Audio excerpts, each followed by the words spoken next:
Hi everyone, my name is Reena and it is an absolute honor to be speaking with you today. Today I am going to be sharing about the importance of mindful living during these COVIDian times.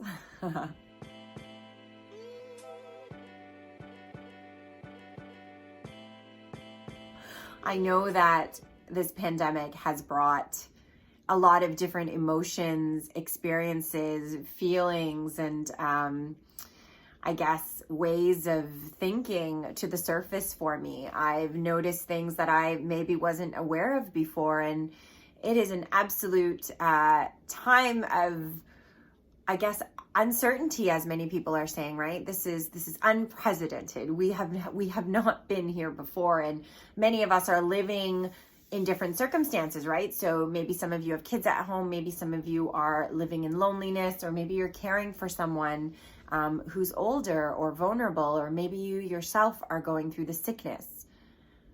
Whatever your experience is completely unique to you, of course, and with that uniqueness also comes uniqueness of feelings. The ways that we are expressing ourselves or treating ourselves through this process. And if no one's told you already, I wanted to be the one to say, whatever you are feeling is valid and perfectly okay. By acknowledging where we're at in this moment, how we're feeling, where we're at, right? What we're thinking, what we're worried about, we are able to then work with that. We are able to then pick new thoughts or a new way to see the world, or set a new intention so that we can have a different experience. And mindfulness is a gateway into that.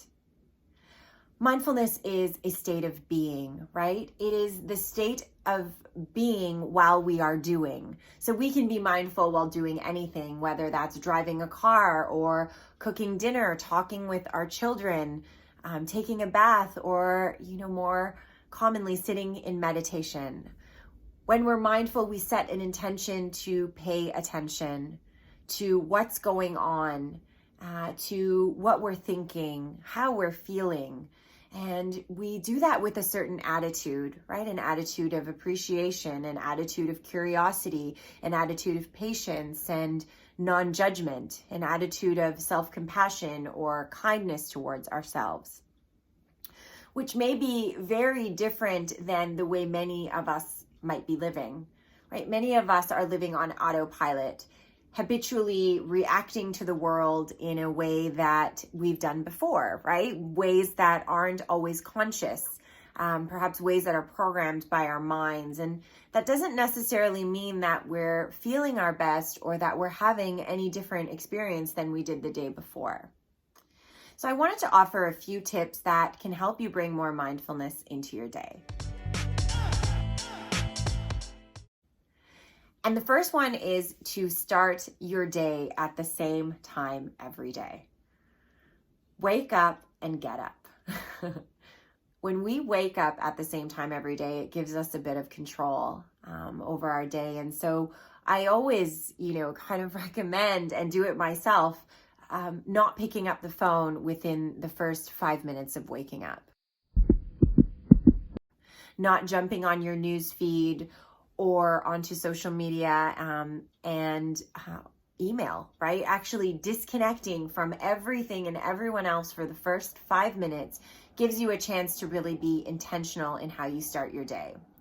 As a side note, you might not know, but your stress response is actually the highest upon waking up. And so when you check your phone when you get up, you are putting yourself on someone else's agenda. You're starting to stress yourself out, and that releases cortisol, or the stress hormone, into your blood system. And so you're starting your day already from a place of stress. And so I recommend taking the first 5 minutes to actually breathe into the body, check into what's going on with your mind, with your breath, with your heart, and with your body. And for the last minute of this kind of moment of intentionality first thing in the morning, I would say visualize the day you want to have. Think about some of the things you'd like to accomplish that day. Picture how you'd like to feel during the day, and then start your day. This will give you a chance to start your morning on the right foot and in a way that can make you feel proud. The second tip I wanted to give you was don't forget to breathe. Our breath changes our physiology, right? Our breath, when we manipulate it, when we begin to start breathing deeper, we deactivate our stress response. We give ourselves a chance to activate the rest and relax part of our nervous system. So when we breathe deeply, we relax our bodies. So doing a breath like breathing in through the nose, holding at the top, and then sighing out the mouth really slowly. That allows you to let go. And again, like I said, activate that rest and relax part of your nervous system. And so one activity you could try is every hour or every couple of hours, maybe you have a little alarm on your phone that goes off and it advises you to take 3 breaths. And for the first breath, just being aware of yourself breathing in and breathing out. For the second breath, just taking a scan of your body from head to toe and seeing what's present for you. And for the third breath, asking yourself, where is my attention right now? And if you find that your attention is worrying or it's angry or it's on something that's not in this present moment, coming back to the intention you set that morning or just telling yourself, I'm going to try again, right? I'm just going to have the intention to be present with where I am. Checking in with yourself a few times a day will really enhance your mindfulness practice. And the third practice is one that I absolutely love, and that is celebrating your small wins every single day.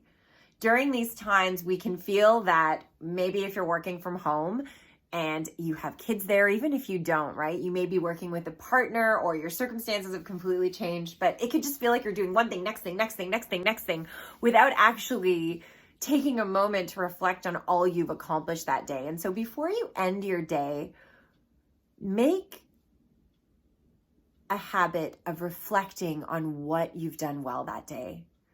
Think of the smallest to the biggest things that you've done well that day. Take a look at the list and feel proud of yourself.